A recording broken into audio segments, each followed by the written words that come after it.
कश्मीर में एनआईए की ये बड़ी कार्रवाई। जम्मू कश्मीर में 25 जगहों पर एनआईए की छापेमारी। आतंक से जुड़े मामलों में एनआईए की ये छापेमारी। उत्तर, मध्य और दक्षिण कश्मीर में एनआईए का छापा। पुलवामा, कुपवाड़ा, शोपियां में एनआईए की रेड पड़ी है और ये जबरदस्त एक तरह से सर्च ऑपरेशन जो है वो चलाया जा रहा है एनआईए की तरफ से। उत्तर, मध्य, दक्षिण कश्मीर में ये बड़ी कार्रवाई जो है एनआईए की तरफ से की गई है, जहां पर अलग अलग घरों में छापा मारा गया है। ओजीडब्ल्यूज को खास तौर से जो है इसमें पकड़ने के लिए, उन्हें डिटेन करने की कोशिश एनआईए की तरफ से हो रही है। वहीं सुरक्षा के जवान भी तैनात है लगातार। और ज्यादा जानकारी के लिए हम सीधे रुक कर लेते हैं अपने संवाददाता रमन का।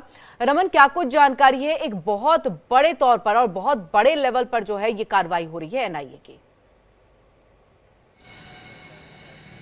जी हाँ, बिल्कुल किरण, देखिए जिस तरीके से पहलगाम आतंकी हमले की जांच एक तरफ एनआईए कर रही है, वहीं दूसरी तरफ एनआईए जो है वो पूरे जम्मू कश्मीर से जो टेररिज्म का इकोसिस्टम है, यानी कि जो ओजीडब्ल्यू का नेटवर्क है, उसको पूरी तरीके से ध्वस्त करने में लगी हुई है। और उसी कवायद को आगे बढ़ाते हुए आज जम्मू कश्मीर के 25 अलग अलग लोकेशन हैं जहाँ पर एनआईए की रेड चल रही है। सुबह 6 बजे से ये रेड जो है वो कंडक्ट की गई है। इसमें साउथ कश्मीर, सेंट्रल कश्मीर और नॉर्थ कश्मीर के साथ साथ में जम्मू का कठुआ का जो इलाका है वहाँ पर भी ये रेड जो है वो कंडक्ट की गई हैं। दरअसल जिस तरीके से लगातार पहलगाम आतंकी हमले की जांच आगे बढ़ रही है, उसमें कई सारे ओजीडब्ल्यूज के ऊपर शक जो है वो गहराता जा रहा है और इसीलिए बाकायदा ओजीडब्ल्यूज के माध्यम से उन आतंकवादियों तक जिन्होंने पहलगाम आतंकी हमले को अंजाम दिया था, उन तक पहुंचने की कवायद जो है वो जम्मू कश्मीर के अंदर एनआईए इस समय कर रही है। साथ ही साथ में जिस तरीके से आतंकवाद एक बार फिर जम्मू कश्मीर में सिर उठाने की कोशिश कर रहा है, तो वो कहीं ना कहीं जो ओजीडब्ल्यूज के नेटवर्क के बिना मुमकिन नहीं है। इसीलिए केंद्र सरकार, गृह मंत्री की बात करें, केंद्र सरकार की बात करें, या फिर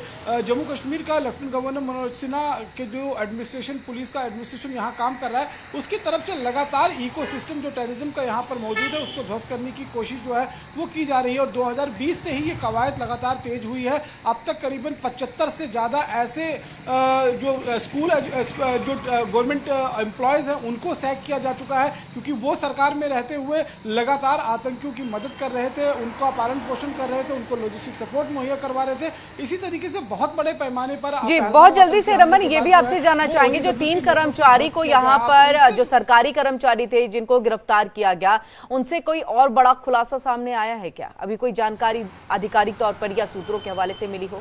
जी देखिए, जहाँ तक लग रहा है ये आज जी हाँ बिल्कुल किरण, देखिए आज जिस तरीके से एनआईए की रेड जो कंडक्ट की गई है उसके पीछे जो पहले अरेस्टिंग हुई है उन्हीं से पूछताछ के बाद जो सुराग मिले हैं उसी के बिना पर जो है ये आगे कार्रवाई जो है वो की जा रही है। अब करीबन जो 25 अलग अलग लोकेशंस हैं, जिसमें करीबन 25 से ज़्यादा घर जो हैं वो इस समय रेड के रडार पर हैं और वहाँ पर लगातार उन लोगों से पूछताछ की जा रही है जिनके ऊपर शक है, जिनकी इन्फॉर्मेशन एनआईए को मिली थी, और उसके आधार पर आगे उनकी जाँच की जाएगी, उनकी गिरफ्तारी जो है वो होगी। फिलहाल उनके डिजिटल डिवाइसेस को जांचा जा रहा है, जिसमें शक होता है उसको सील किया जा रहा है। तो बड़े लेवल पर ये कार्रवाई जो है इस समय जम्मू कश्मीर के अंदर चल रही है और निश्चित रूप में शाम तक जब ये पूरी रेड जो है वो कंडक्ट होगी तो निश्चित रूप में कुछ और बड़े खुलासे जो हैं वो एनआईए की तरफ से किए जा सकते हैं। जी, बहुत बहुत शुक्रिया रमन, तमाम जानकारी हम तक यहाँ पर पहुंचाने के लिए।